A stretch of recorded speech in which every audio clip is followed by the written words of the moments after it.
मित्रांनो, ही आहेत आपल्या भारतातली सर्वात महागडी घरे ज्याची किंमत ऐकून तुम्ही सुद्धा चक्रावून जाल। या लिस्ट मध्ये नंबर 7 वर आहे फेअरलॉन हाऊस। हे घर प्रसिद्ध उद्योगपती आणि टाटा कंपनीचे मालक असलेले रतन टाटा यांचे आहे आणि या घराची किंमत तब्बल 150 कोटी रुपये आहे। नंबर 6 वर आहे बेंगळुरू येथे असलेले स्काय मॅनिसन हाऊस। हे घर किंगफिशर एअरलाइनचे मालक आणि प्रसिद्ध IPL टीम असलेल्या रॉयल चॅलेंजर्स बंगळुरू संघाचा मालक विजय माल्या यांचे आहे। हे घर 400 फूट उंच टावरवर बांधले असून या घराची किंमत तब्बल 160 कोटी रुपये आहे। लिस्ट मध्ये नंबर 5 वर आहे मुंबई येथे असलेले मन्नत हाऊस। हे घर प्रसिद्ध बॉलिवूड अभिनेता शाहरुख खान यांचे असून या घराची किंमत तब्बल 200 कोटी रुपये आहे। नंबर 4 वर आहे जाटिया हाऊस मुंबई। प्रसिद्ध बिर्ला ग्रुपचे मालक कुमार मंगलम बिर्ला यांचे हे घर असून या घराची किंमत तब्बल 425 कोटी रुपये आहे। नंबर 3 वर आहे मुंबई येथे असलेले गुलिटा हाऊस। हे घर जगप्रसिद्ध उद्योगपती मुकेश अंबानी यांची मुलगी आणि आनंद पिरामिल यांची पत्नी ईशा अंबानी यांचे आहे। या घराची किंमत तब्बल 452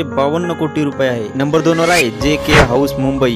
हे घर प्रसिद्ध कापड निर्माती कंपनी रेमंडचे मालक गौतम सिंघानिया यांच्या मालकीचे असून या घराची किंमत तब्बल 6000 कोटी रुपये आहे। शेवटचं नाव सांगण्याआधी व्हिडिओला लाईक करा आणि आपल्या चॅनलला सबस्क्राईब करून घ्या। नंबर 1 वर आहे अँटिलिया हाऊस मुंबई। हे घर प्रसिद्ध रिलायन्स ग्रुप ऑफ इंडस्ट्रीचे मालक आणि जगप्रसिद्ध उद्योगपती मुकेश अंबानी यांच्या असून या घराची किंमत तब्बल 15000 कोटी रुपये आहे।